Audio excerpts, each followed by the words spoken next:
১৯ শতকের বাংলা সময়টা সত্যি অন্যরকম ছিল।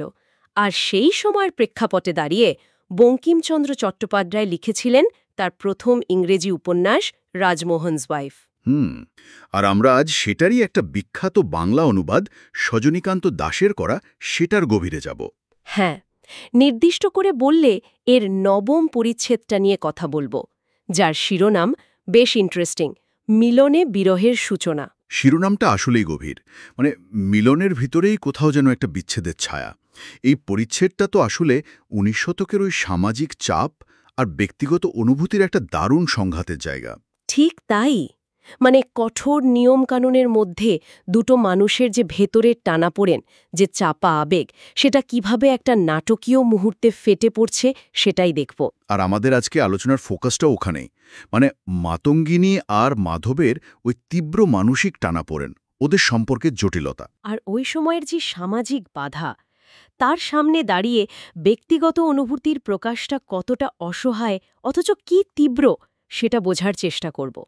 শুধু তো ঘটনা নয়, এর ভেতরের আবেগগুলো দেখাই লক্ষ্য। একদম।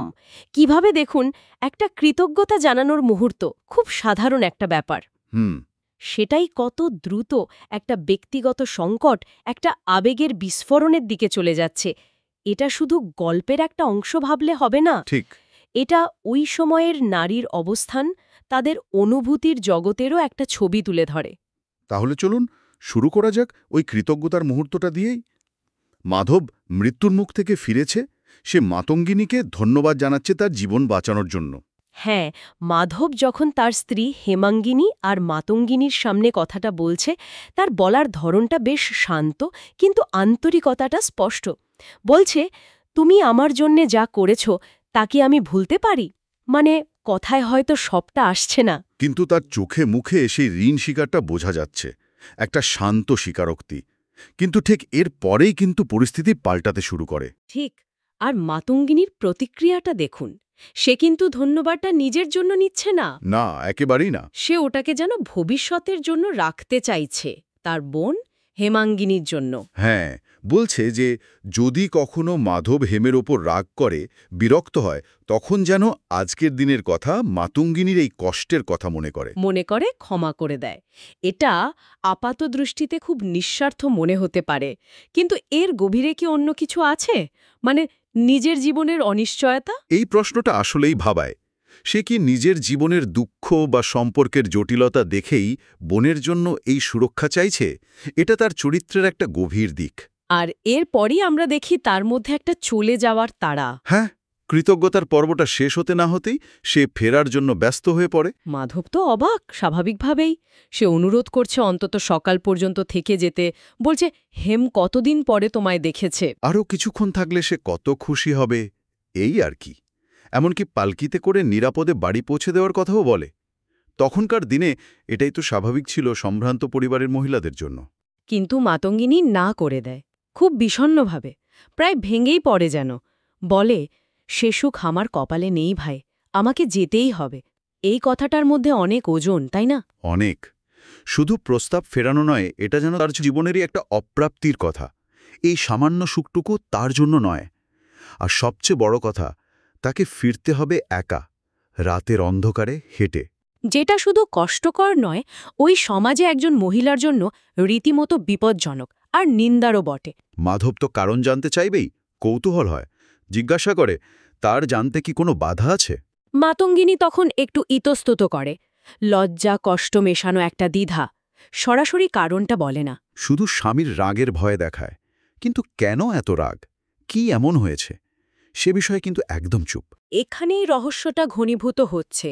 মাতঙ্গিনী স্বীকার করছে যে তার স্বামী জানে না সে কোথায়, আবার এমন কোনো শপথও করে আসেনি যে এখনই ফিরতে হবে। তাহলে তাহলে সেই গভীর রাতে একা বাড়ি থেকে বেরোলো কিভাবে, কোন পরিস্থিতিতে? এই প্রশ্নগুলোর কোনো উত্তর নেই। এই যে লুকোছাপা এই রহস্য, এটা মাধবের মনেও কিন্তু একটা খটকা তৈরি করে। একটা সন্দেহের ছায়া পড়ে, যদিও খুব অল্প সময়ের জন্য। হ্যাঁ, মাধবের ওই সন্দেহটা কিন্তু গুরুত্বপূর্ণ। সে যদিও তাড়াতাড়ি ভাবনাটা মন থেকে সরিয়ে দেয়, কিন্তু এটা দেখায় যে পরিস্থিতিটা এতটাই অস্বাভাবিক যে নারী জীবন বাঁচিয়েছে তার উদ্দেশ্য নিয়ে ক্ষণিকের জন্য হলেও প্রশ্ন জাগছে। এটা তৎকালীন সমাজের মানসিকতারও একটা দিক। একজন মহিলার এমন আচরণ সন্দেহের চোখে দেখাই স্বাভাবিক ছিল। আর এই যে চাপা টেনশন, এই না বলা যন্ত্রণা, এই রহস্য, এটাই যেন পরের ওই আবেগঘন মুহূর্তটার জন্য স্টেজ তৈরি করে দেয়। ঠিক বিদায় নেওয়ার ঠিক আগের মুহূর্তে, যখন সব কথা প্রায় শেষ, তখনই ঘটে বিস্ফোরণটা। মাতঙ্গিনী আর পারে না নিজেকে সামলাতে। সব দ্বিধা, সব ভয়, সব সামাজিক বাধা যেন এক মুহূর্তে ভেঙে যায়। সে কান্নায় ভেঙে পড়ে। এটা নিঃসন্দেহে ক্লাইম্যাক্স। লেখক যেভাবে বর্ণনা করছেন, সে মাধবের দুটো হাত নিজের হাতে চেপে ধরেছে, তার মুখ নেমে আসছে মাধবের হাতের ওপর, গরম চোখের জলে মাধবের হাত ভিজে যাচ্ছে। আর সেই অবস্থাতেই আকুলভাবে বলছে, আমাকে ঘৃণা করো না, আমার এই চরম দুর্বলতার জন্য ঘৃণায় মুখ ফিরিও না। এই চরম দুর্বলতা শব্দটা খুব ভাবায়। নিজের আবেগকেই সে দেখছে একটা অপরাধ বা দুর্বলতা হিসেবে। সমাজের চোখে, নীতির চোখে। আর এরপর আসে সেই স্বীকারোক্তি, যা এতদিন ধরে সে বুকের মধ্যে চেপে রেখেছিল। বলছে, মাধব, হয়তো এই আমাদের শেষ দেখা। কি সাংঘাতিক কথা! তাই এই শেষ মুহূর্তে বলছি, তোমাকে আমি প্রাণ দিয়ে ভালোবেসেছিলাম, তোমাকে আমি এখনও প্রাণ দিয়ে ভালোবাসি। তাই তোমার কাছ থেকে চিরদিনের জন্য বিদায় নিতে এত কষ্ট হচ্ছে। এটা শুধু একটা ভালোবাসার স্বীকারোক্তি নয়, এটা যেন বহু বছরের জমে থাকা কষ্ট, বঞ্চনা সবকিছুর একটা বহিঃপ্রকাশ। শেষ দেখা, চিরদিনের জন্য বিদায় কথাগুলো যেন ট্র্যাজেডিটাকে আরও স্পষ্ট করে তুলছে। এই স্বীকারোক্তি শুনে মাধবের প্রতিক্রিয়া কি? সে কি রেগে যায়, তিরস্কার করে? না না, লেখক বলছেন সে দুই হাতে মুখ ঢেকে বসে পড়ে।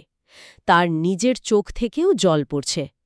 ঘরটা একদম চুপ, শুধু দুজনের নিঃশ্বাসের শব্দ।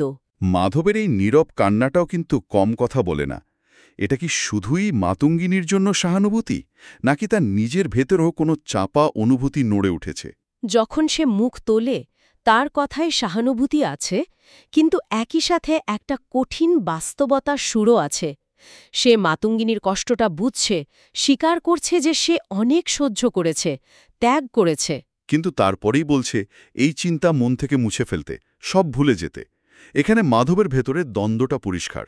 একদিকে আবেগ, অন্যদিকে সমাজের কর্তব্যবোধ। সে যেন ভয় পাচ্ছে ওই পুরনো দিনের স্মৃতিকে আবার ফিরে আসতে দিতে। আর এই চরম মানসিক আলোড়নের মুহূর্তেও লেখক মাতঙ্গিনীর সৌন্দর্যের একটা বর্ণনা দিচ্ছেন। চাঁদের আলোয় তার ওই অশ্রুসিক্ত মুখ, আবেগকম্পিত চাহনি, এলোমেলো চুল।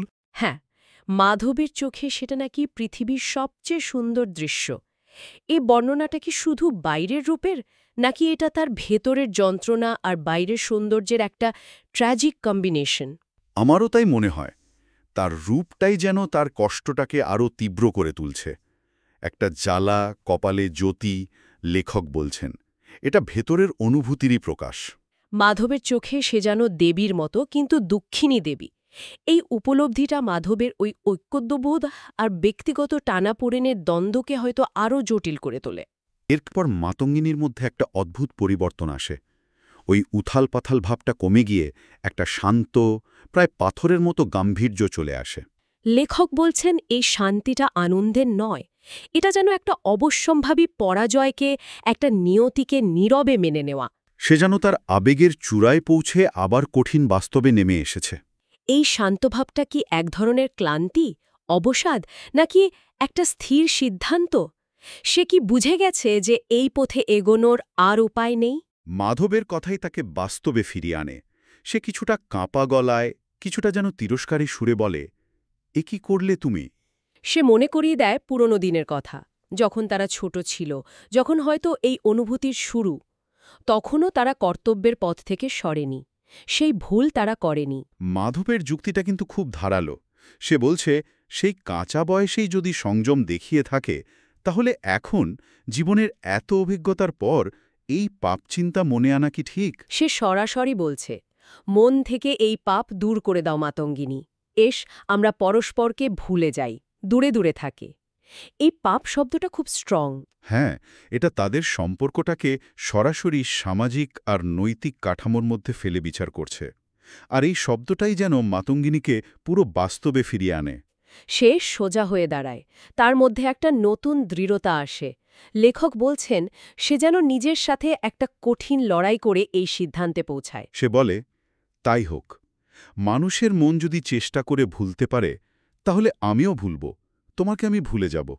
এস, আমরা চিরকালের জন্য বিদায় নিই। কিন্তু তার কণ্ঠস্বরে তখন এক ভয়াবহ শান্তির ভাব। এই শব্দবন্ধটা গায়ে কাটা দেয়। ভয়ঙ্কর শান্ত।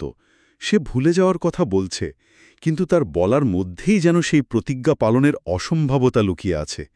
এটা কি সত্যি ভোলা, নাকি আজীবন সেই স্মৃতি বুকে চেপে বেঁচে থাকা? সে চেষ্টা করেও শেষ মুহূর্তে চোখের জল লুকুতে পারে না। মাথায় ঘুমটা টেনে মুখ আড়াল করে দ্রুত বেরিয়ে যায়। একটা অসমাপ্ত, নিষিদ্ধ ভালোবাসার গল্প যেন এক করুণ বিচ্ছেদের অন্ধকারে মিলিয়ে গেল। এই পরিচ্ছেদটা শুধু দুটো মানুষের ব্যক্তিগত ট্র্যাজেডি নয়, এটা আসলে ঊনবিংশ শতকের বাঙালি হিন্দু সমাজের ভেতরের যে টানাপোড়েন সেটার একটা দলিল। যেখানে নারীর ইচ্ছে, নারীর অনুভূতির কোনো জায়গা প্রায় ছিলই না। মাতঙ্গিনী চরিত্রটা একই সাথে খুব সাহসী। সে ভালোবাসা প্রকাশ করতে পেরেছে। আবার পরিস্থিতির চরম শিকারও সে। তাকে রাতের অন্ধকারে লুকিয়ে ফিরতে হচ্ছে। তার আবেগ যতটা তীব্র, তার অসহায়ত্ব ততটাই গভীর। আর মাধবের চরিত্রটাও কম জটিল নয়। সে সহানুভূতিশীল, তার মনেও হয়তো পুরনো দিনের ছায়া দোলা দেয়, কিন্তু শেষ পর্যন্ত সে ওই সামাজিক কর্তব্য, সম্মান এগুলোর পথই বেছে নেয়। তার এই সিদ্ধান্ত কি শুধুই সামাজিক চাপ, নাকি এর মধ্যে ব্যক্তিগত দ্বিধা বা ভীরুতাও কিছুটা আছে? এটাও কিন্তু ভাবার মতো। বঙ্কিমচন্দ্র এখানে শুধু একটা ব্যর্থ প্রেমের গল্প বলেননি। তিনি দেখিয়েছেন কিভাবে ওই সমাজ কাঠামো ব্যক্তিগত জীবনকে, বিশেষ করে নারীর জীবনকে নিয়ন্ত্রণ করত। যেখানে অনুভূতির প্রকাশ ছিল প্রায় অসম্ভব, আর তার পরিণাম হতো সাংঘাতিক। মাতঙ্গিনীর এই এক রাতের ঘটনাই তো সেই সময়ের নারীর পরাধীনতা আর অসহায়তার এক চরম ছবি। তাহলে আলোচনার শেষে মূল কথাটা যদি আরেকবার বলি, এই পরিচ্ছেদ হল প্রেম আর কর্তব্যের এক তীব্র লড়াই, সামাজিক বাধার মুখে ব্যক্তিগত আবেগের এক করুণ পরিণতি, আর ১৯ শতকের নারীর অসহায়তার এক মর্মস্পর্শী চিত্র। মাতঙ্গিনী আর মাধবের এই মিলন, যা আসলে এক দীর্ঘ বিরহের শুরু, তা পাঠকের মনে একটা গভীর বিষাদের রেশ রেখে যায়। আর আলোচনা শেষ করার আগে একটা প্রশ্ন মনে আসছে। মাতঙ্গিনী তো প্রতিজ্ঞা করে গেল সে মাধবকে ভুলে যাবে, কিন্তু আসলেই কি সেটা সম্ভব? যে আবেগ এত বছর ধরে গভীরে চাপা ছিল, যা এমনভাবে বেরিয়ে এলো, তাকে কি শুধু ইচ্ছে করলেই মুছে ফেলা যায়? নাকি এই চেপে রাখার চেষ্টায় ভবিষ্যতে তার জন্য আরও বড় কোনো সংকট তৈরি করবে? এই গভীর অনুভূতিগুলো কি আদৌ ভোলার মতো? এই প্রশ্নগুলোর উত্তর হয়তো লেখক খোলা রেখেছেন পাঠকের ভাবনার জন্য।